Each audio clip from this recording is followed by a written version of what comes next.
நீதி வழங்கும் போது அண்ணன் தம்பி சொந்தம் பந்தம் பணக்கார ஏழை எதையுமே பார்க்க கூடாதுடா. நாயத்தை மட்டும் தான் சொல்லணும். அனைவருக்கும் வணக்கம். கடந்த செப்டம்பர் மாதம் 27ஆம் தேதி கரூருக்கு சென்றிருந்த தாவேகா தலைவர் விஜய் அவர்களை பார்ப்பதற்காக கூடிய கூட்டத்தில் கூட்டு நெருக்கடி ஏற்பட்டு 41 பேர் மரணமடைஞ்சாங்க. ஒட்டுமொத்த தமிழ்நாட்டையும் ஏன் இந்தியாவே உலுக்கி போட்ட இந்த மரணத்திற்கு பல்வேறு காரணங்களை இதுவரைக்கும் தாவேகா தலைவர் விஜய் அவர்கள் வந்து சொல்லி வந்தார். என் மீது பழி போட்டாங்க, என் மேலேயே பழி போட்டாங்க அப்படின்னு சொன்னார். இந்த கூட்ட நெருக்கடி மரணத்திற்கு குறிப்பாக திமுகவை சார்ந்த செந்தில் பாலாஜி தான் காரணம் என்று தாவேகாவை சார்ந்தவர் சொல்லி வந்தாங்க. இதில் ஒரு சதி நடந்துருச்சு. குறிப்பாக கூட்டத்துக்குள்ளே ஆம்புலன்ஸை உள்ளே விட்டாங்க, கத்தியை வச்சு குத்துனாங்க, கூட்டத்துக்குள்ள வந்து பின்னாடி இந்த ஆளை வச்சு தள்ளி விட்டாங்க, திட்டமிட்டு செருப்பு வச்சு வீசினாங்க, தண்ணி பாட்டில் வீசினாங்கன்னு பல்வேறு காரணங்களை சொன்னாங்க. ஆனால் விஜய் அவர்கள் நேரடியாக யாரையும் இது வரைக்கும் சார்ஜ் பண்ணி பேசலை. என் மேலே பழி போட்டாங்க அப்படின்னு சொன்ன ஒழிய முதல் முறையாக கரூருக்கு கிட்டத்தட்ட 10 மாதங்களுக்கு பிறகு விஜய் அவர்கள் பல்வேறு நலத்திட்டங்களை வழங்குவதற்கும் அந்த இறந்து போன குடும்பத்தாருக்கு அரசு பணி வழங்குவதற்கும் கரூரில் கோத்தாடி நிறுவனத்துடைய ஒரு செருப்பு தயாரிக்கக்கூடிய தொழிற்சாலையை துவங்கி வைப்பதற்கும் போயிருக்காரு. அப்படி போயிருக்கும்போது வழக்கம் போல் மக்கள் சந்திப்புங்கிற பேரில் தன்னுடைய கட்சிக்காரனை சந்திக்கிறதுக்கு ஏற்பாடு பண்ணி வெண்ணமலையில் ஒரு கூட்டம். அந்த கூட்டத்தில் தாவேகா தலைவர் விஜய் அவர்கள் முதல் முறையாக மனம் திறந்து பேசியிருக்காரு.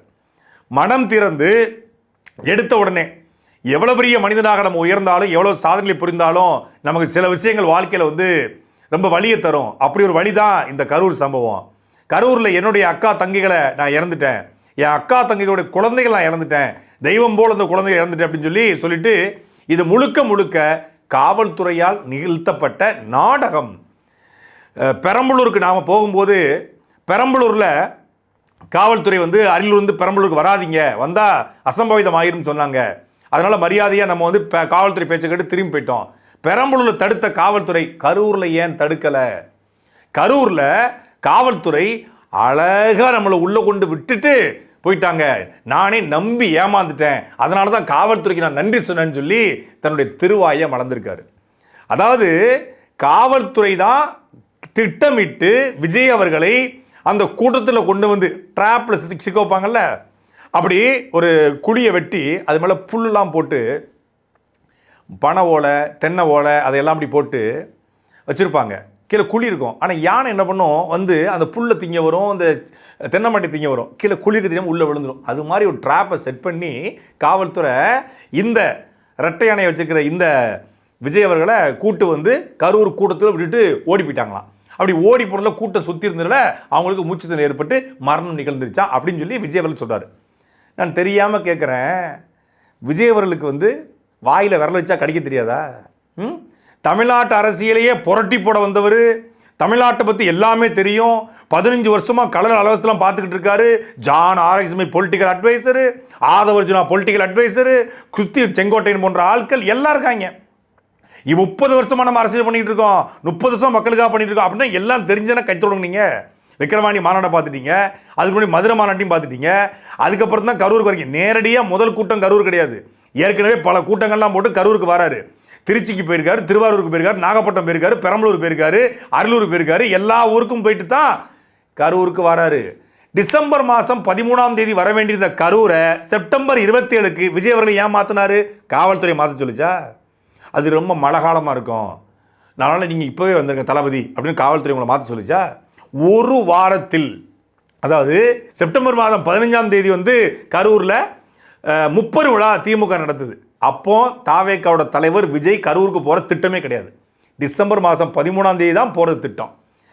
செப்டம்பர் மாதம் 18ஆம் தேதிக்கு மேலே தான் கரூருக்கு விஜய் போகலாமா அப்படின்னு ஒரு பேச்சுவார்த்தை நடத்த ஆரம்பிக்கிறாங்க, ஒரு கலந்தாய்வு போடுறாங்க. செப்டம்பர் 20 தான் காவல்துறை போய் அனுமதியே கொடுக்குறாங்க. காவல்துறை லைட் ஹவுஸ் ஏரியா, அந்த டோல்கேட்டு பகுதி, அந்த மேம்பாலம் பகுதி, அப்புறம் உழவர் சந்தை, இந்த இடம் 3 இடத்தையும் காட்டுறாங்க. இந்த 3ல் 2க்கு காவல்துறை வந்து அனுமதி தர முடியாதுன்னு சொல்கிறாங்க. ஏன்னா அது ஏற்கனவே நெருக்கடியான பகுதி.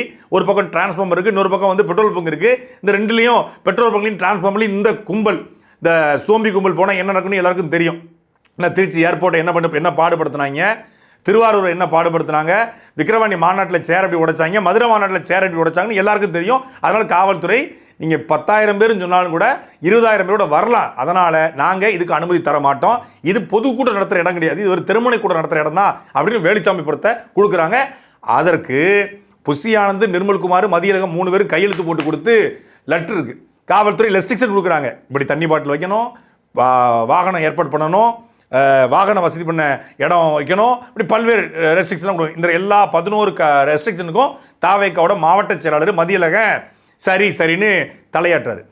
இப்போ ஒரு வாரத்தில் இந்த கூட்டத்துக்கான ஏற்பாடு நடத்தப்பட்டு வேலுச்சாமிபுரத்துக்கு 12 மணிக்கு விஜய் வருவார்னு அறிக்கப்படுது. 12 மணிக்கு விஜய் வருவார் அப்படிங்கிறத காவல்துறை அறிவிச்சதா? தாவேக்காவுடைய பொதுச் செயலாளர் புஷி ஆனந்த் பத்திரிகையாளர் சந்திப்பில் செப்டம்பர் மாதம் 26ஆம் தேதி மத்தியானம் நினைக்கிறேன், கரூருக்கு நாளைக்கு மத்தியானம் 12 மணிக்கு தளபதி விஜய் வர்றாரு அப்படின்னு சொன்னா வீடியோ இன்னும் இருக்கு.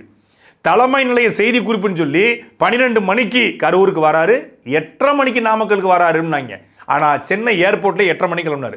சென்னை ஏர்போர்ட்டில் 8:30 மணிக்கு உங்களை கிளம்ப சொன்னதும் காவல்துறை தானா? 12:30 மணிக்கு கரூருக்கு வராமல் 2 மணிக்கு நாமக்கலுக்கு உங்களை போக வச்சதும் காவல்துறை தானா? படப்பிடிப்புன்னா சரியான நேரத்துக்கு போயிடுறீங்க, கோவாவில் கல்யாணம்னா சரியான நேரத்துக்கு போகிறீங்க, அங்கெல்லாம் நெருக்கடி ஏற்படலை. ஏன்? நீங்கள் கூட்டத்தானே பேச போகிறீங்க.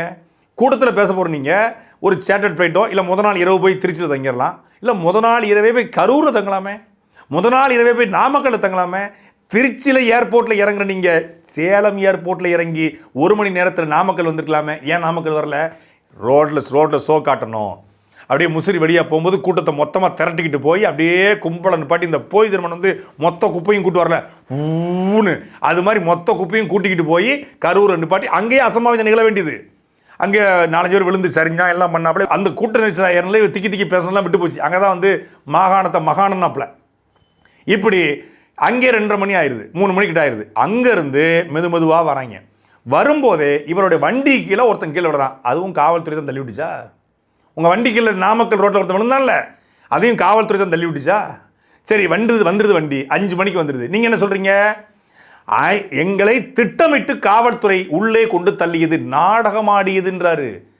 காவல்துறை தெளிவாக 5 மணிக்கு இன்ஸ்ட்ரக்ஷன் கொடுத்துருக்காங்க. யாருக்கு? மதியழகனுக்கு, மாவட்ட பொறுப்பாளர்களுக்கு எல்லாம் சொல்லி ரொம்ப க்ரௌடை வந்து அன்கண்ட்ரோலாக போயிட்டு இருக்கு.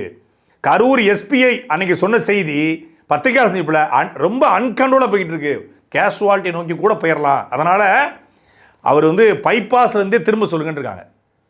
முடியாது. எப்படி முடியாது? செந்தில் பாலாஜி சொல்லித்தான் காவல்துறை பேசுது அப்படின்னு நம்புறாங்க. இப்போ ஒருவேளை காவல்துறை சொல்கிற மாதிரி காவல்துறை கூட்டத்தை தடுத்தா என்ன? காவல்துறை எங்களை கேட்கவே தேவையில்லை, அவங்களே கேன்சல் பண்ணலாமே. காவல்துறை கேன்சல் பண்ணி தானே சொல்லியிருப்பீங்க. செந்தில் பாலாஜி அழுத்தத்தின் காரணமாக காவல்துறை கரூருக்கு வந்து நான் பேசக்கூடாதுன்னு சொல்லி என்னை திட்டமிட்டு தடுத்துட்டாங்க. இது திமுகவுடைய திட்டமிட்ட சதி, செந்தில் பாலாஜியின் திட்டமிட்ட சதி, கரூர் காவல்துறையின் திட்டமிட்ட சதி, காவல்துறை செந்தில் பாலாஜியின் ஏவல்துறையா மாறி நிற்குது அப்படின்னு பேசியிருப்பீங்களா மாட்டீங்களா? மொத்த சோம்பி கூட்டமும் உள்ள இருக்கிறான். திடீர்னு கூட்டத்தை ரத்து பண்ணா அவன் என்ன பண்ணுவான்? சட்டம் ஒழுங்கு சீர்கேடு ஏற்படும். கரூரில் இருக்கிற ஒரு தொழிற்சாலை மிஞ்சிருக்காது, ஒரு மெடிக்கல் மிஞ்சிருக்காது, ஒரு ஹாஸ்பிட்டல் மிஞ்சிருக்காது, அடிச்சு உடச்சிருப்பான். ஏங்க ஒரு 25,000 பேர் உள்ள நிற்கிறான். 25,000 பேர் விஜய் வருவான்னு காலைல 12 மணிலேருந்து 7:30 மணி காத்திருக்கிறான். பக்கத்தில் இருக்கிற பொண்ணை பற்றியோ பிள்ளைய பற்றியோ கவலைப்படாமல் மேலே விழுந்து செத்தவன் விஜய் உள்ள வரலன்னா என்ன பண்ணியிருப்பான்? கலவரமாக இருக்கும் கரூர். நாமக்கல் அந்த மீட்டிங் முடிச்சுட்டு கரூர் வரும்போது அந்த கரூர் போலீஸ் எங்களை அலர்ட் பண்ணியிருக்கலாம்ல. இப்போ டிஎஸ்பி வந்து கரூர் டவுன் டிஎஸ்பி வந்து நம்ம மேம்பாலத்திலிருந்து அந்த பேசுகிற இடத்துக்கு வந்து அவரை தான் வந்து அந்த டீமோட பேசி கூட்டு வந்திருக்கிறாரு. ஒரு அட்லீஸ்ட் 50 meters பிஃபோர் இந்த ஸ்பீக்கிங் பாயிண்டில் வச்சே பேசி சொல்லியிருக்கிறாரு. சரிங்க நிறுத்திக்கலாம், வேண்டாம் கூட்டம் ரொம்ப ஜாஸ்தியாக இருக்குது, இங்கே வச்சே பேசலான்னு சொல்லிட்டு. அதுக்கும் அந்த ஆர்கனைசர்ஸ் மறுத்துருக்குறாங்க. இல்லை நாங்கள் அந்த பாயிண்ட்டுக்கு தான் போகணும், இங்கேருந்து எங்களுக்கு கவரேஜ் நல்லா கிடைக்காது, இங்கேருந்து எங்களுக்கு வந்து சரியாக மைக் சரியாக கேட்காது. ஸோ அதனால தான் அங்கேருந்து திருப்பி வந்து கொஞ்சமாக வந்து அந்த வண்டியை வந்து கொஞ்சம் புஷ் பண்ணி க்ரௌடை கொஞ்சம் 2 சென்ட் மூவ் பண்ணி கொண்டு வந்துருக்குறாங்க. என்னை பேச விட மாட்டாங்க, காவல்துறை என்னை தடுக்குது, ஸ்டாண்டர்ட் ஆப்ரேட்டிவ் ப்ரொசீஜர் போட்டு தடுக்குது அப்படின்னு கரூருக்கு பிறகு ஒப்பாரி வச்சார். இப்போ காவல்துறை எங்களை உள்ள விட்டுருச்சுங்கிறாரு. பெரம்பலூரில் காவல்துறை பேச்சை கேட்டோம், அதனால் அங்கே எதுவும் நடக்கலை, இங்கே காவல்துறை வந்து நம்மளை திட்டமிட்டு தள்ளிட்டாங்கன்னு சொல்கிறாப்புல. பெரம்பலூரில் இவர் வந்தது நைட்டு 1:30 மணிக்கு, 10 மணி வரைக்கும் தான் அனுமதி. 1:30 மணிக்கு காவல்துறை உங்களுக்கு வந்து ஆரத்தி எடுத்து வாங்கய்யா வணக்கங்கய்யா உங்கள் சாங்கனி கேளுங்கய்யா அப்படின்னு பாட்டு பாடிட்டு உட்காந்துருப்பாங்களா? 1:30 மணிக்கு வந்து 1:30 மணிக்கு காவல்துறை வீட்டுக்கு போனோமா, அவங்க காலைல 10 மணிலேருந்து காத்திருக்காங்க. அப்படிங்கும்போது 1:30 மணி வரைக்கும் இதுக்கு வேணாம் நைட் ஆயிடுச்சு. அங்கே அப்படி கிடையாது, 7 மணி நீங்கள் சொன்ன போலவே 3 to 10 தான் அனுமதினீங்க. நீங்கள் வர்றேன்னு சொன்னது 12:30 மணிக்கு, ஆனால் 3 to 10 தான் அனுமதி கொடுத்துருந்தாங்க அப்படின்னு சொல்றீங்க. அப்போ 10 மணி வரைக்கும் அனுமதிக்கான நேரம் இருக்குது. அந்த நேரத்தில் காவல்துறை அதை ரத்து பண்ணால் அப்படியே சார்ஜ் பண்ணி அன்னைக்கும் இதே தான் போட்டிருப்பீங்க. காவல்துறை திட்டமிட்டு எங்களை பழி வாங்கிட்டாங்க. நான் கரூரில் வந்து பேசினா செந்தில் பாலாஜியுடைய கோட்டை சரிஞ்சுக்காக கோட்டையில் ஓட்டையை போட்டுருவார் என்பதற்காக அவர் எங்களை வந்து விரட்டிட்டாரு. இது வந்து மிகப்பெரிய அடக்குமுறை, என்னை பேசக்கூட விட மாட்டாங்க, கருத்து சுதந்திரம் தமிழ்நாட்டில் இருக்கான்னு கேட்டிருப்பீங்களா? கேட்டிருக்க மாட்டீங்களா? கண்டு விட்டாளையா, சூட்சமத்தை கண்டு விட்டாளே. உண்மையிலே சொல்கிறேன், மனசாட்சியோடு நான் சொல்கிறேன், கரூர் காவல்துறை விஜய் அவர்களை தடுக்கவே இல்லை என்றார். திட்டமிட்டு காவல்துறை உள்ள கொண்டு விட்டுச்சுங்கிறாரு. 5 மணிலிருந்து 7, 8, 10 நினைக்கிறேன் இந்த ஒரு 3.5 மணி நேரம் ஃபுட்டேஜ் தமிழக வெற்றி கழகத்துடைய யூடியூப் சேனல் இப்பவும் இருக்குது. நான் இப்போ அதை பார்த்துட்டு தான் பேசுகிறேன். விஜய் வந்துகிட்டே இருக்கார், காவல்துறை வாகனம் உள்ளே வருது. அந்த குறிப்பிட்ட அந்த பாலம் தாண்டி இருக்கக்கூடிய ஒரு மருத்துவமனை, அந்த மருத்துவமனை பக்கத்தில் காவல்துறை அதிகாரி போயிட்டு வண்டியில் போய் சொல்கிறாங்க, யாரை ரீச் பண்ண முடியுது இந்த க்ரௌடில்? ஆனாலும் சொல்கிறாங்க, சார் இங்கே நிப்பாட்டிடலாம், இதுக்கு மேலே போக வேண்டாம், ஏன்னா ரொம்ப டைட்டாக இருக்குது அப்படின்னோடனே, இல்லை எங்களுக்கு அங்கே தான் லைவ் கிட்ட இருக்குது, அங்கே தான் லைட் இருக்குது, அங்கே தான் ஸ்பீக்கர் இருக்குது, பளிச்சுன்னு எங்கள் மூஞ்சி மாசம் அப்படி தெரியணும் என்பதற்காக அந்த பர்டிகுலர் ஸ்பாட்டுக்கு வந்தது யார்? காவல்துறை தடுக்கலன்றீங்க. அன்னைக்கே அது தெரியும். காவல்துறை தடுத்தாங்க, தடுத்து உள்ளே போக வேண்டாம்னு சொன்னாங்க. முதல்ல 5 மணிக்கு முன்னாடி தடுக்கிறாங்க. இவர் என்ன பண்ணுறாரு, 5:45 நினைக்கிறேன், 5:45 6 மணியோ கதவை சாத்திட்டு உள்ளே போயிடுறாப்புல. விஜயை பார்ப்பதற்காக 2 பக்கம் நிற்கிறான் க்ரௌடு. இவன் பார்க்க தான் வந்திருக்கான், யார் நாட்டு கேட்க வரல, ஏன்னா இன்னும் பேசி அறுத்து தள்ள போகிறது கிடையாது, பார்க்க தான் வந்திருக்கிறான், எப்படி இருப்பாருன்னு பார்க்கணும். இப்போ விஜயபாஸ்கர் கூட சொன்னாப்புல, எம்ஆர் விஜயபாஸ்கர், கரூர் மக்கள் மட்டும் இல்லை தமிழ்நாடே விஜயை பார்க்க காத்து கிடக்கு, யாரும் விஜய் பேச்சக்காக காத்துக்கிட்டு இது வரைக்கும் எவனும் சொன்னதே கிடையாது. உங்களை பார்க்க தவம் இருக்கிறோம், ஏன்னா பேசுறதுக்கு ஒன்றும் இல்லை, பார்க்கத்தான் ஏதாவது இருக்கும்னு நினைக்கிறான். அப்போ பார்க்க நிற்கிறவனே இவர் பார்த்துருந்தா அவன் பார்த்துட்டு எப்படி கிளம்பியிருப்பான், ஓ அவ்வளோதானா அப்படின்னு. ஆனால் பார்க்கலன்னொடனே அவன் ஆர்வக்கோளாறில் எல்லாரும் பார்க்கணும் வரான். இதுதான் நடந்துச்சு. அப்போ எல்லாரும் மொத்தமாக வரும்பொழுது பின்னாடியும் ஒரு க்ரௌடு வந்துக்கிட்டு இருக்கு, முன்னாடி ஒரு க்ரௌடு நிற்குது. இந்த க்ரௌடு இந்த வண்டி போக போக போக போக அழுத்தம் அடையுது. இப்போ ஒருவேளை விஜய் அவர்கள் அவங்கள பார்த்து போயிருந்தா அவன் பூரா போயிருப்பான். இங்கே நின்ன மக்கள் மட்டும்தான் அழகாக வண்டி உள்ளே வந்திருக்கும், பேசிட்டு எல்லா ஊர்லேயும் போன மாதிரி, திருச்சி மரக்கடையில் பேசின மாதிரி, திருவாரூரில் பேசின மாதிரி, நாகப்பட்டினத்தில் பேசின மாதிரி, அரியலூரில் பேசின மாதிரி அவர் பேசிட்டு கடந்திருப்பார். இப்போ அவர் உள்ள அந்த 3/4 மணி நேரம் அவர் பிரேக்ஃபாஸ்ட் இல்லை டின்னர் சாப்பிட போனாரா, இல்லை ரெஃப்ரெஷ் பண்ண போனாரா, ஏதோ ஒரு காரணம் இருக்கலாம், அவருக்கு ஒரு காரணம் இருக்கலாம். ஆனால் அந்த காரணம் இந்த கூட்டு நெருக்கடி மரணத்துக்கு காரணமாக இல்லையா? அக்கௌண்டபிலிட்டி, அதாவது ஒரு தப்பு நடந்துச்சு, இது வந்து பர்டிகுலராக இந்த டிரைவர் மேலே தப்பா அந்த டிரைவர் மேலே தப்பான்னு இல்லை. எந்த டிரைவரும் ஒரு வண்டியை கொண்டு போய் இன்னொரு வண்டியில் மோதன்னு நினைக்க மாட்டான். ஆனால் ஏதோ டிரைவர் தூங்கிட்டான், இல்லை ஸ்பீட் பிரேக்கரோ இல்லை ஏதோ வண்டியில் வந்து பிரேக் ஃபெயிலியரோ ஏதோ ஒன்று நடந்துச்சு, விபத்து ஆயிடுச்சு. இந்த விபத்துக்கு அக்கௌண்டபிலிட்டி யார் எடுக்கணும்? 2 பேரும் எடுத்துக்கணும், 2 பேருமே எடுத்துக்கணும். இவர் மேலேயும் தப்பு இருக்குது, அவர் மேலேயும் தப்பு இருக்குன்னு சொல்லி வழக்கு காவல்துறை பதிவு பண்ணுவாங்க. இப்போ நீங்கள் அந்த இடத்துல போய் 41 பேர் இறந்து போனதுக்கு என்னுடைய தவறும் இருக்கிறது, நான் சரியான நேரத்துக்கு வந்திருக்கலாம், காவல்துறை சொன்னதை கேட்டிருக்கலாம், இல்லை அந்த இடத்துல 50 மீட்டர் முன்னாடி நிப்பாட்டிருக்கலாம். முதல்ல காலையில் 12 மணிலேருந்து காத்து கிடந்தான்ல, அவனுக்கு தண்ணி பாட்டில் கொடுத்தீங்களா? அதையும் காவல்துறை தடுத்துருச்சா? அவனுக்கு சாப்பாடு ஏதாவது சாப்பிட்டானா நீங்கள் யோசிச்சு பார்த்தீங்களா? இன்றைக்கி என்னுடைய தங்கைகள், என்னுடைய அக்காக்கள், பிள்ளைகள் தெய்வங்களைப் போல் என்னுடைய ஸ்க்ரீனில் போய் என்னுடைய முத்தம் கொடுத்து தளபதி மாமா விஜய் மாமான்னு சொல்லுவாங்கன்றீங்களே, அந்த பிள்ளைங்க காலையிலேருந்து பட்னியாக கிடக்குமே அப்படின்னு உங்களுக்கு தெரியாதா? அதையும் உங்ககிட்ட சார் அதெல்லாம் அவங்க வந்து காலையில் நாங்கள் சாப்பாடு கொடுத்துக்கிட்டு இருக்கோம், தண்ணி கொடுத்துருக்கோம், காவல்துறை அப்பவும் ஏமாத்திருச்சு அவங்கள.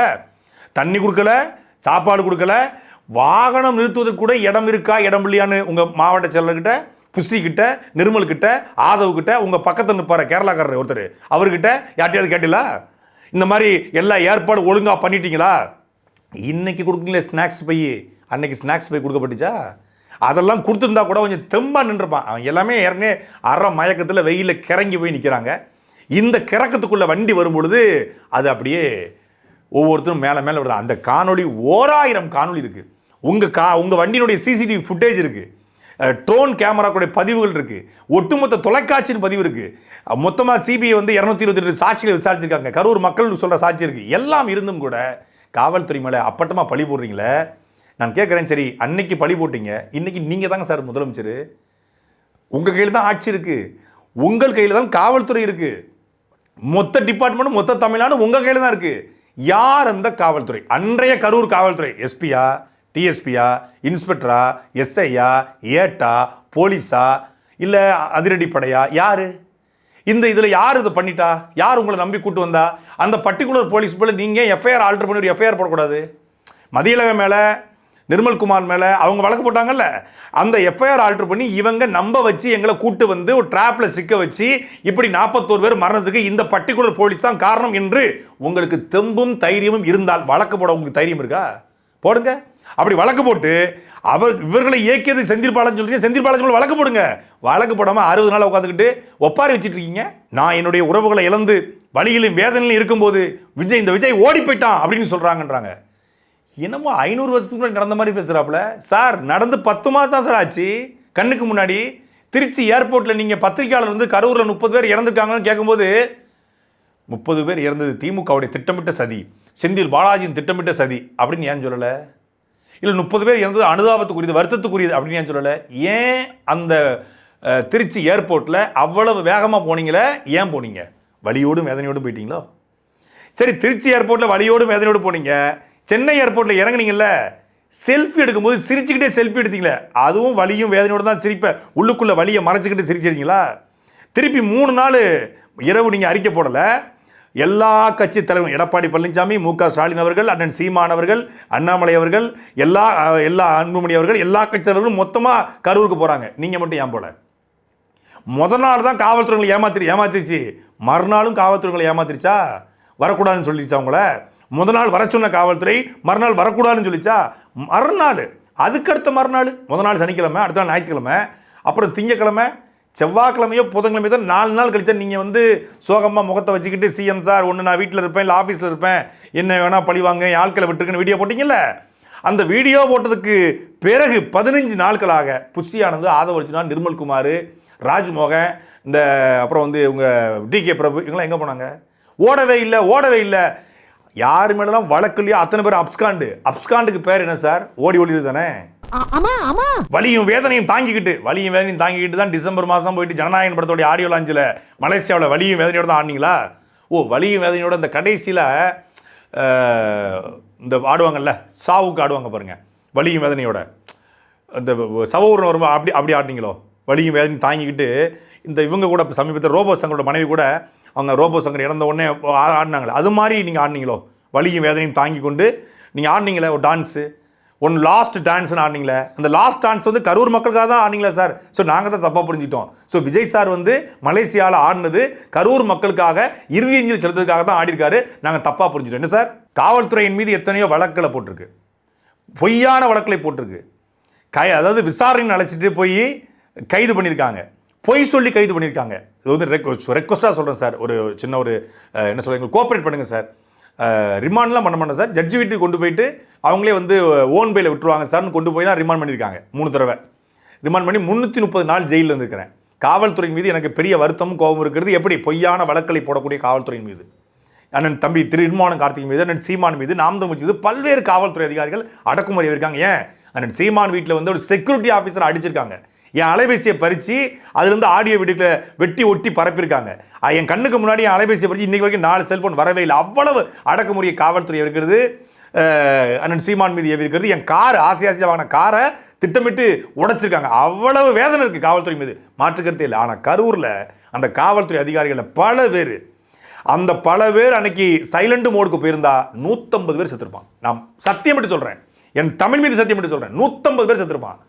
அத்தனை பேருக்கும் முதல் உதவி சிகிச்சை கொடுத்து ஒரு காவலர் அந்த டிஎஸ்பி வந்து சொல்கிறார், சார் இவர் ஒருத்தர் தான் சார் இரவு முழுக்க ஓடி பல பேரை காப்பாற்றினார்ன்றார். அவர் அது நாங்கள் போகும்போது 11:30 மணி, மத்தியானம் 11:30 மணி, மறுநாள் 28ஆம் தேதி. முதல் நாள் என்ன ட்ரெஸ் போட்டிருந்தாரோ அதே ட்ரெஸ்ஸில் தான் இருந்தார். அழுக்கு சட்டை, அழுக்கு அந்த காக்கி பேண்ட் மட்டும், மேலே டிஷர்ட்டு. அவர் சாப்பிட்டாரான்னு தெரியாது. அந்த மருத்துவமனைக்கும் அந்த ஆம்புலன்ஸுக்கும் இடையில ஓடி போய், ஏன்னா மூச்சுத்தண்ணல் ஏற்பட்டு மயங்கியிருக்காங்க பல பேர். ஒரு ஸ்ட்ரெச்சரில் கொண்டு வந்து பொறுமையாக கொண்டு வந்து ஐசியூக்கோ இல்லை வந்து பெட்டுக்கோ சேர்க்கறதுக்குள்ளே உயிர் போயிடக்கூடாதுக்காக தோளில் தூக்கிட்டு ஓடி வந்தாங்க காவல்துறை. அதெல்லாம் உங்களுக்கு தெரியுமா? வந்து பார்த்துட்டு தான் தெரிஞ்சிருக்கோம். மறுநாள் போய் நின்றது நீங்கள் கிடையாது.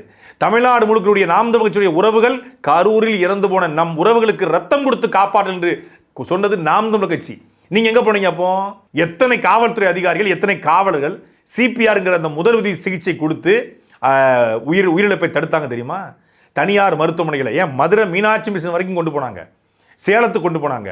அப்படி கொண்டு போய் தான் பல உயிரிழப்பு தடுக்கப்பட்டுச்சு. அதாவது ஒரு ஒரு முக்கியமான நாளில் சேர்ந்த ஒரு தம்பி சொன்னா, ஆனால் எப்படி மினிமம் 100 பேர் சாவாங்கன்னா, இந்த ஒன்றுனா 8 செய்தி வருது. நாங்கள் தர்மபுரியில் இருக்கிறோம், அப்படியே ரைஸ் ஆகுது. முதல்ல 5 பேர்ன்றாங்க, அப்புறம் 6 பேர்ன்றாங்க, 10, 12, 13, 20, 30 அப்படியே மாறிட்டு இருக்கு. 28 வரைக்கும் வந்துருச்சு எனக்கு இரவுக்குள்ள. அது 30 மாறுது. எப்படி 100 வரும்னு சொல்றாங்க. கரூருக்கு நீங்க வரும்போதே, கரூர்லேருந்து நீங்க திருச்சி வரும்போதே 30 தாண்டிடுச்சு. அப்போ 100 வரும்ன்றாங்க. ஆனால் அந்த 100 பேரும் சாக வேண்டியது. நாங்கள் கிட்டத்தட்ட 60 பேரை உயிர் கொடுத்து காப்பாற்றியது காவல்துறை. மறக்காதீங்க சார், நன்றி மறக்காதீங்க. கட்சி தலைவராக என்னை வந்து தடுத்தாங்க, இப்போ முதலமைச்சராக என்னை தடுக்க பார்க்குறாங்க அப்படின்னு சொல்கிறீங்க. கட்சி தலைவராக நீங்கள் பேசுனது சரி, முதலமைச்சராக நீங்கள் பேசுனத முதலமைச்சராக தலைமைச் செயலகத்து சீட்டில் உட்காந்துக்கிட்டு செக்ரட்டரியேட்டில் உங்கள் சீஃப் மினிஸ்டர் சீட்டில் உட்காந்து நீங்கள் பேசுனதை எடுத்து பாருங்கள். ஒரு முதலமைச்சர், இங்கே பேரறிஞர் பெருந்தகை, கர்மவீரர் காமராஜர், இவங்கெல்லாம் இருந்த அந்த இடத்துல, கலைஞர் கருணாநிதி, ஜெயலலிதா இவங்கெல்லாம் இருந்த இடத்துல நீங்கள் இருந்து அந்த ஸ்பீச்சை நீங்கள் இன்னைக்கு கரூரில் பேசுனீங்க இல்லையா, அதை எடுத்து போட்டு பாருங்க. இது சீஃப் மினிஸ்டர் பேச்சா, சீப்பான பேச்சான்னு. இப்போ நான் சொன்ன மாதிரி அவங்களால ஓப்பனாக சொல்ல முடியுமா? அந்த தில்லு இருக்கா, திராணி இருக்கா? ஒரு கிடையாது. கரூரில் இறந்து போன அந்த குடும்பத்தாருக்கு அனுதாபம் சொன்ன தானே வந்தீங்க, ஆறுதல் சொல்ல தானே வந்தீங்க, இரங்கல் தெரிவிக்க தானே வந்தீங்க, அவங்களுக்கான புண்ணுக்கு மருந்து போட தானே வந்தீங்க, உங்களுடைய வலியை கொட்ட தானே வந்தீங்க. அப்புறம் எதுக்கு சார், என்ன டேஸுக்கு சார் இடைத்தேர்தலில் வச்சு செய்யுங்கன்னு ஓட்டு கேட்குறீங்க? அப்போ ஓட்டு பிச்சை எடுக்க தான் வந்தீங்களா? ஓட்டு பிச்சை எடுக்கத்தான் இந்த கரூர் விஷயத்தை பேசுறீங்களா? ஓட்டு பிச்சை எடுக்கத்தான் அனுதாபம் தேடுறீங்களா? ஓட்டு பிச்சை எடுக்கத்தான் உங்க அக்கா தங்கச்சி குழந்தைங்க நாடகம் ஆடுறீங்களா? ஓட்டு பிச்சை எடுக்கத்தான் நீங்க அரசு பண்ணி கொடுக்குறீங்களா? அப்புறம் என்ன டேஸுக்கு சார் இடைத்தேர்தலை பத்தி பேசுறீங்க? டேஸ் சார் திருத்தவும் முடியாது. அவங்களா திருந்துவாங்கன்னு பார்த்தா அதுவும் நடக்க போறதில்ல. அதனால வரப்போற இடைத்தேர்தல மக்களே இந்த தீய சக்தி திமுகவை நல்லா வெச்சு வெளுத்து விடுங்க. ஆனா ஒண்ணு, அவர் பேசினல ஒரு அறிவிப்பு கொடுத்தாரு, அது உண்மையிலே வரவேற்கத்தக்க அறிவிப்பு. என்ன அப்படின்னா, அந்த கரூர்ல உயிரிழந்த 41 பேருக்கு நினைவு சின்னம் அமைக்கணும்.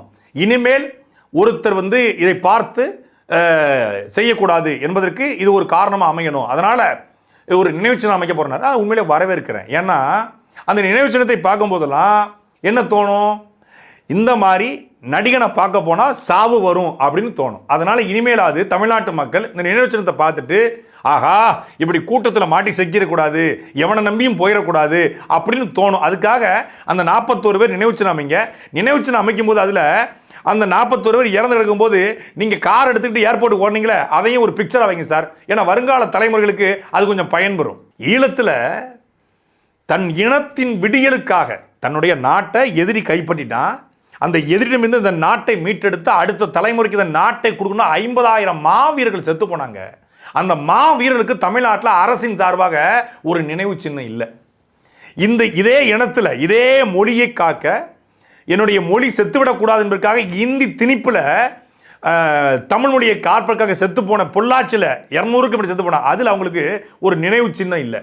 இன்னைக்கும் வந்து சிவகங்கை ராஜேந்திரனுக்கு ஒரு நினைவு சின்னம் இல்லை. ஒரு கல்லறையை போட்டுச்சுக்கு நாம் தமிழ்ச்சியினுடைய தலைவர் இப்போ சீமானவர்கள் தான் அந்த இடத்த வாங்கி இப்போ நினைவு சின்னம் கட்டுறதுக்கு முடிவு பண்ணியிருக்காரு.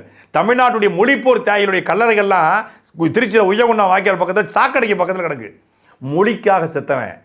மொழிக்காக செத்தவனுக்கு இந்த நிலைமை. இங்கே மூஞ்சப்பாக செத்தவனுக்கு நினைவு சின்னம். என் நிலத்தில் இந்த ஆலை இருந்தால் சுகாதார கேடை உருவாக்கும், சுற்றுச்சூழலை நாசமாக்கும், கடலும் வானும் நீரும் நிலத்தடி நீரும் மாசுடையும் என்று அந்த ஸ்டெர்லைட் ஆலை எதிர்த்து போராடி 100 நாட்கள் போராடி உயிர் நீத்த, காவல்துறையால் துப்பாக்கியால் சுடப்பட்டு உயிர் நீத்த அந்த 13க்கும் மேற்பட்ட தியாகிகளுக்கு, ஸ்டெர்லைட் ஆலை போராளிகளுக்கு இந்த நிலத்தில் ஒரு நினைவு சின்னம் இல்லை. இப்படி எத்தனையோ சொல்லலாம். எத்தனையோ போராளிகள், எத்தனையோ இராணுவ வீரர்கள் மொழிக்காக, இனத்துக்காக சிங்கள இராணுவத்தை எடுத்து உயிர் நீத்தான் ஒருத்தன். சரி, என்னுடைய இனம் இங்கே அழிக்கப்படுது, இங்கே இனம் அழிக்கப்படுவது, இங்கே உட்காந்து மாநாட மைநாடா பார்த்துட்டு இருக்காங்க அப்படின்னு சொல்லி தன்னுடைய உடம்புல நெருப்பை கொட்டிக்கிட்டு உயிர் நீத்தார் முத்துக்குமார், அப்துல் ரகு போட்ட 18 பேர். அவங்களுக்கெல்லாம் இங்கே நினைவு சின்னம் ஒரு உருப்படியா இல்லை. ஆனால் இவரை பார்க்க போய் இறந்தவங்களுக்கு நினைவு சின்னமா எப்படி ஏத்தம்? ஒரு அரசியல் கட்சி கூட்டத்திற்கு ஒரு நடிகரை, ஒரு கட்சியினுடைய தலைவரை பார்க்க போய் இறந்தவங்களுக்கு எதற்கு அரசு பணி?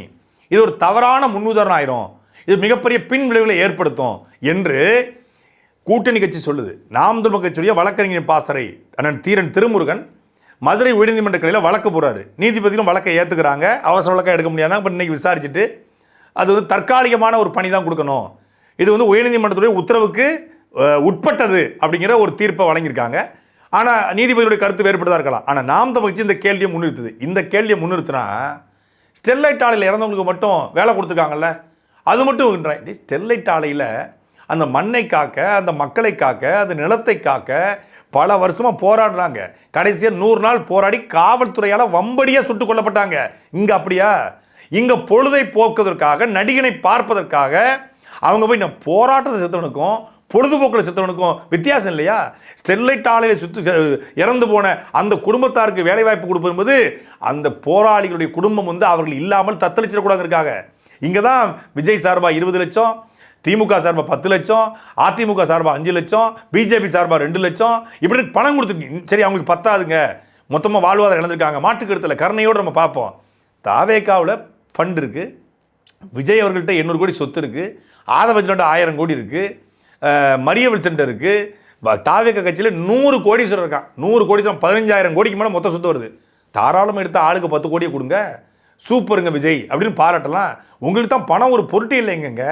என்னங்க பணம்? நம்ம பார்க்காத பணமான்றீங்க. உங்களுக்காக எல்லாத்தையும் விட்டுட்டு வந்துன்றீங்க. அப்படின்னா 230 கோடி ஜனநாயகம் படத்துக்கு கடைசியாக வாங்கியிருப்பீங்கல்ல, அதையும் விட்டு கொடுத்துங்க. பணமா ஜனமானா நான் என் ஜனத்துக்கு கூட தான் நிற்பேன்றீங்க. உங்கள் ஜனத்துக்கு கூட தான் நிற்கிறீங்க. அப்போ பணத்தை எடுத்து ஜனத்துக்கு கொடுத்துருங்க.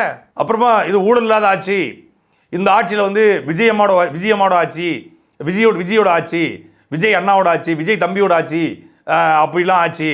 உங்கள்கிட்ட யாராவது லஞ்சம் கேட்டால் கொடுக்காதீங்க, இது என் தம்பி, எங்கள் அண்ணன், எங்கள் விஜயம்மா, எங்கள் விஜயம்மா ஆட்சின்னு சொல்லுங்க அப்படின்றாரு.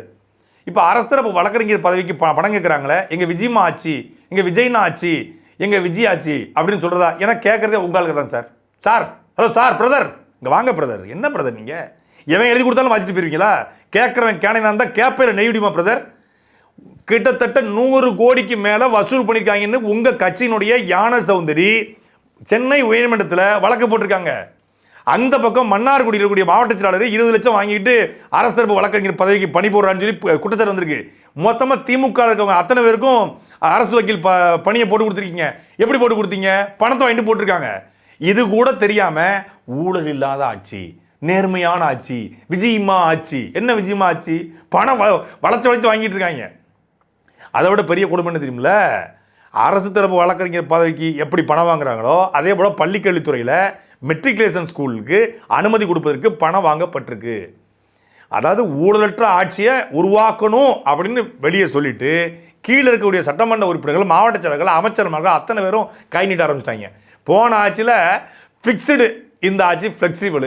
அவங்க கேட்டதை கொடுக்கணும், இவங்க கொடுத்ததை வாங்கிக்கிறோம். இந்த ஆட்சி வந்து மக்களுக்கான ஆட்சியாக இருக்க போய் தான் ஒரு பெரியவர் போனாராம் அரசு அலுவலகங்களில் உட்கார வச்சு பேசுகிறாங்க. எங்களை ஒரு படத்தில் சொல்லுவாங்க, யோ வாழைப்பழத்தை உரிச்சு கொடுக்குறாங்கய்யா, எப்பேற்பட்ட குடும்பம் அப்படிம்பாங்க.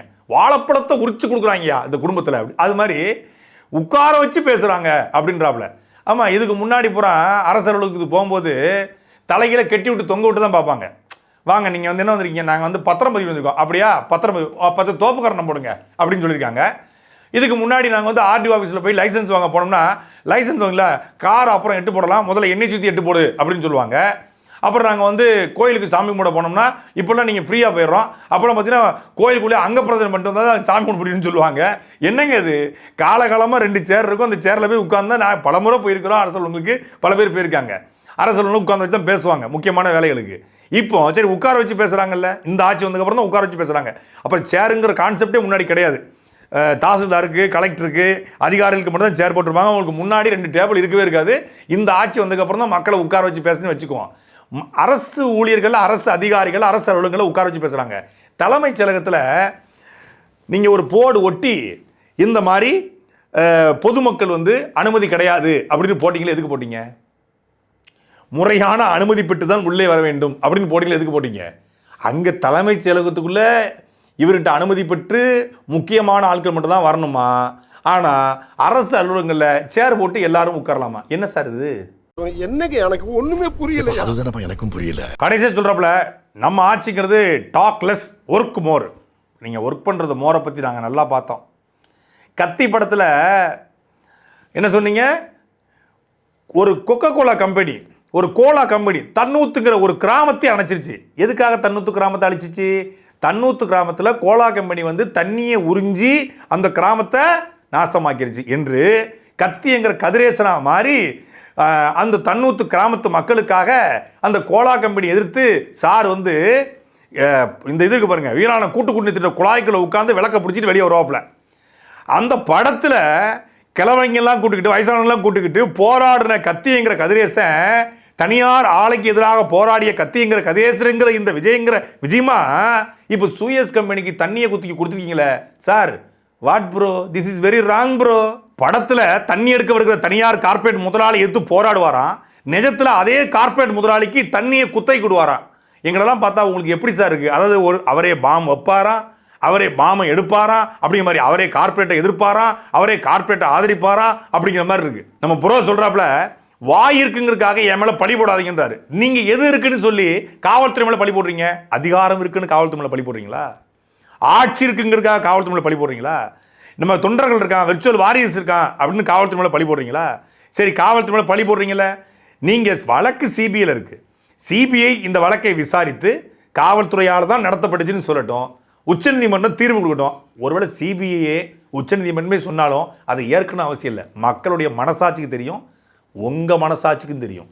உங்களுக்கு மனசாட்சின்னு ஒன்று இருந்தால் தெரியும். உங்கள் கட்சிக்காரங்களுக்கும் உங்களுக்கும் மனசாட்சின்னு ஒன்று இருந்தால் இது யாரால் நடந்துச்சு, எதனால் நடந்துச்சு, எப்படி நடந்துச்சு அப்படின்னு தெரியும். கரூருக்கு பிறகுதானே இந்த டென்ட் போட்டீங்க, கரூருக்கு பிறகு தண்ணி பாட்டில் கொடுத்தீங்க, கரூருக்கு பிறகு ஸ்நாக்ஸ் போய் வச்சிங்க, கரூருக்கு பிறகு மொபைல் டாட் நிப்பாட்டிங்க, கரூருக்கு பிறகு சேர போட்டு உட்கார வச்சிங்க, கரூருக்கு பிறகுதானே பஸ்ஸை கொண்டு போய் இந்த கூரைக்குள்ள உட்கார வச்சு பேசுறீங்க. அப்போ இந்த விபத்து நடந்த பிறகு தான் நீங்கள் இதெல்லாம் மாற்றிருக்கீங்கன்னா அப்போ அது விபத்து தானே. இதுவரைக்கும் விஜய் அவர்கள் பேசிய பேச்சை விட இன்றைய பேச்சு என்பது அநாகரிகமானது, அருவருக்கத்தக்கது, அரசியல் முதிர்ச்சியற்றது. இராணுவத்தில் அழிஞ்சவனை விட ஆணவத்தில் அழிஞ்சவன் தான் அழியும். நீங்கள் சொல்வீங்களா படத்தில், திருமலை படத்தில், வாழ்க்கை ஒரு வட்டம், தோற்பவன் ஜெயிப்பான், ஜெயிக்கிறவன் தோப்பான். இன்னைக்கு கீழே இருக்கிறவன் மேலே வருவான், மேலே இருக்கிறவன் கீழே வருவான். காற்று அடிக்கும்போது பறவையும் பறக்கும், பேப்பரும் பறக்கும். காற்று நின்னப்பறம் தான் தெரியும் எது கீழே வருதுன்னு. நீங்கள் பேப்பரா பறவையா என்பதை காலம் காத்திருந்து பதில் சொல்லும். சாட்டை எடுத்து நாட்டை திருத்து.